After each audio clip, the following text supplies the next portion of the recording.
have a look at the follow virtues, which are the feminine energy strengths, compared to the lead virtues, which are the masculine energy strengths. In feminine energy, you're going to be a good listener and ask questions.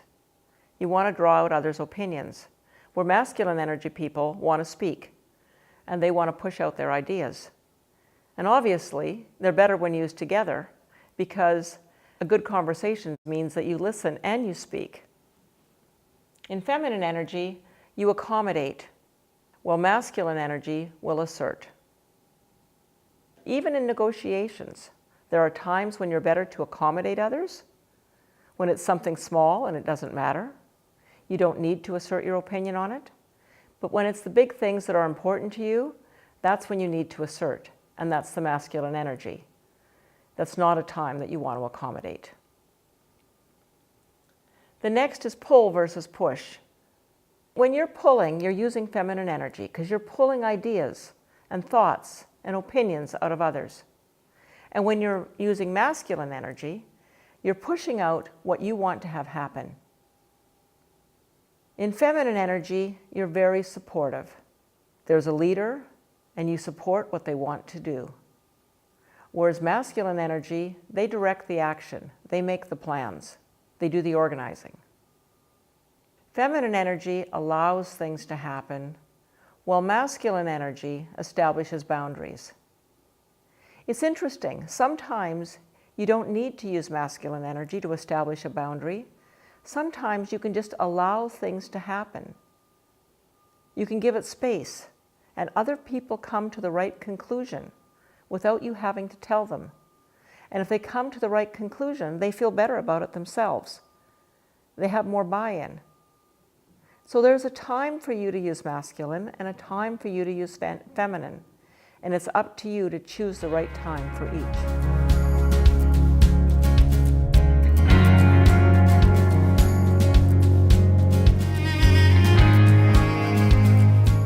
Once again, if we use too much of our feminine virtues, they're strengths when they're used in the proper amount. But if they're dialed up to the extreme, they become vices, and those strengths become weaknesses. So we have our follow virtues. If we listen too much, we eventually just cave in and follow somebody else's opinions entirely. We give ourselves over to them. If we accommodate others too much, we become a doormat where people walk all over us. If we try to pull too much out of others, we eventually absorb them. And that weakens our strength, and we lose who we are. If we support them too much, we'll placate them, even if we don't agree with them. And that doesn't feel good. We lose our own personal integrity. And if we allow too much, we become submissive, and we're not taken seriously. So in each one of these cases, we need to be including some masculine energy to keep those virtues from becoming vices. We have exactly the same thing with masculine energy. Its virtues can become vices as well. For example, if we speak too much, we monopolize the conversation. I've done this myself. I speak too much when I should be listening, and I ultimately lose supporters or lose followers. Leaders are assertive, but they are in danger of becoming aggressive. There's a big difference between asserting your opinion and becoming aggressive when other people feel that they have been diminished because you have been stating your opinion too strongly. When you push too hard, pushing is not a bad thing. You push out what you want, but you are in danger of thwarting others.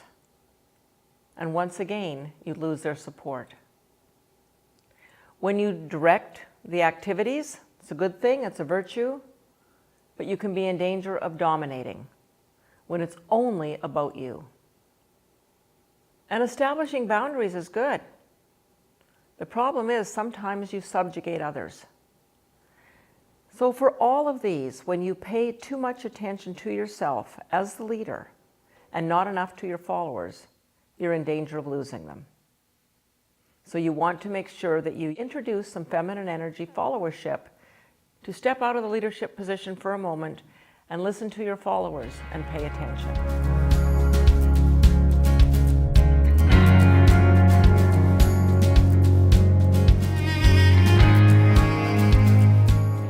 My first assignment at Potash Corp was to design a sales manual for the company. And I worked really hard on that because I wanted to make my mark. That's very masculine energy. I remember walking down the hall, holding the first prototype tightly in my arms and taking it into the president's office. I put it on his desk and said, "There we go, Don.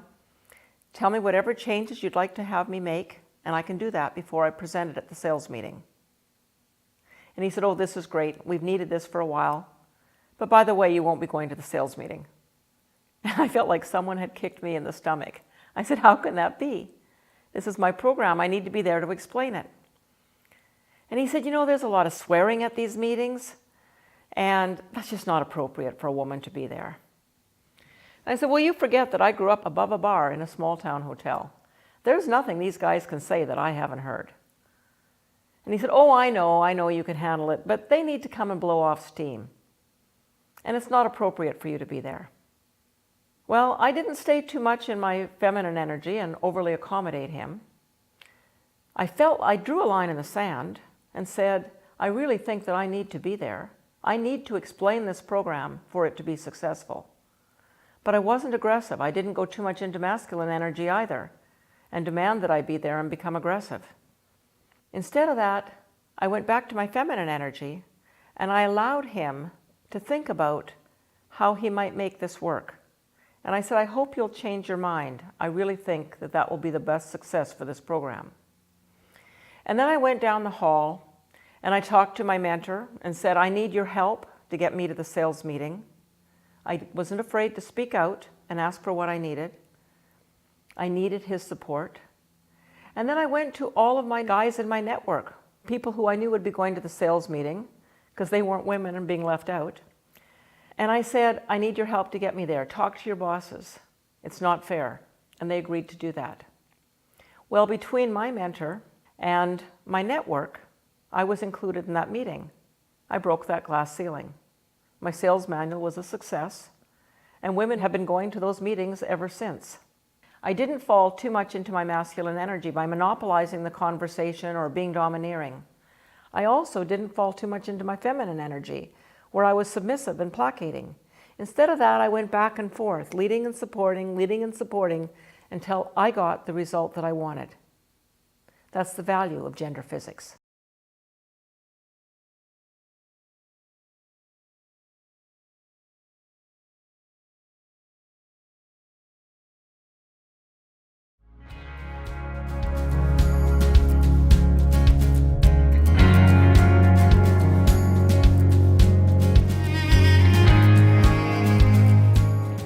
If you're feminine energy and the follow a lead variable, you need to develop some masculine energy to make sure it's there and you have access to use it. If you're feminine energy, you're likely to go along with the opinions of the leader, and sometimes too much so in order to keep the peace. Masculine energy people have no trouble whatsoever deciding what they want to do and announcing it and directing the action. So it's time for you, feminine energy people, to practice making declarative statements. For example, in the movie Bonnie and Clyde, Warren Beatty said, "We rob banks." There was no doubt to his occupation, and he came across as confident and sure of himself. And that's what you want. You want to be able to make declarative statements. I said, I want to be at that sales meeting, to not only Don, the president of sales, but also to my mentor and to all of the guys in my network. I made a declarative statement, and in doing so, I was using my masculine energy. There was no doubt about what I wanted, and I got it. So you need to think about times when you can use declarative statements to get what you want. And that will get you out of your feminine energy and into a leadership position. If you're masculine energy, it's pretty easy to bark out orders and tell people what you want done. And sometimes this comes across as harsh and officious. And feminine energy people can get their back up. What you really want is for them to ask questions And yet masculine energy people often feel that when they're questioned, that people think they're incompetent, and they don't like it. But when feminine energy people ask questions, often what they're doing is doing that in order to get people onto the same page, making sure that everyone understands all the same information. So what you really want is you want them to ask questions, and you want to slow down, practice your feminine energy by, rather than just barking out orders or giving directions, ask others what they'd like. Slow down. Let the process unfold. Allow things to happen as opposed to establishing the boundaries. That'll show people that you care, and that will keep your followers totally engaged. Once again, we're trying to do this as individuals, so I want you to think about what works for you as an individual. And spend some time thinking about when, as a feminine energy person, when you're going to make some declarative statements, and as a masculine energy person, when you're going to allow things to unfold and give in to the process a little bit.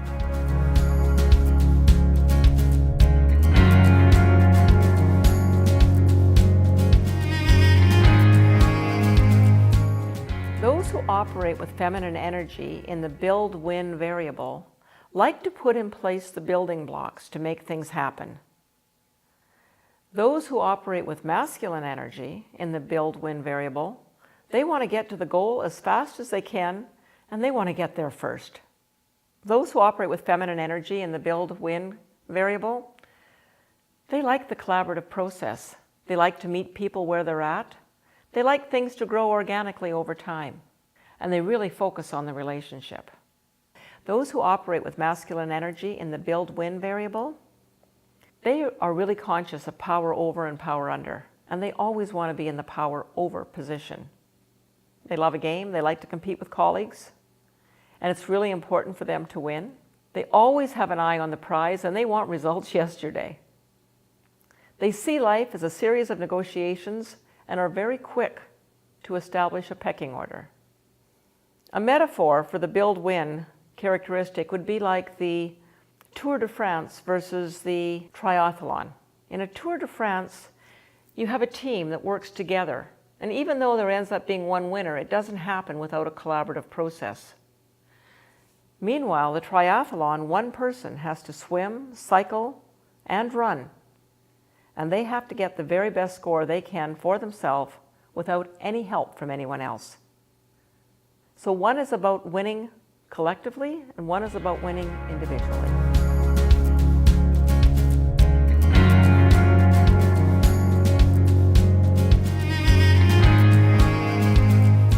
Those who operate with feminine energy in the build-win variable, it's very easy for them to be building so much that they actually lose sight of the goal.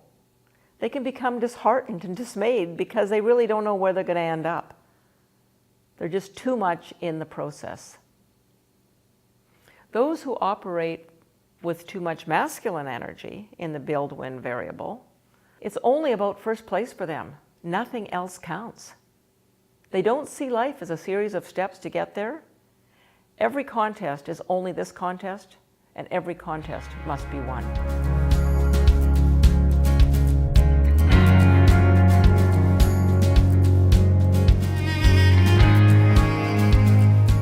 When you're using gender physics and you're using both energies, you can feed your internal success barometer at the same time as you're getting the results that you want.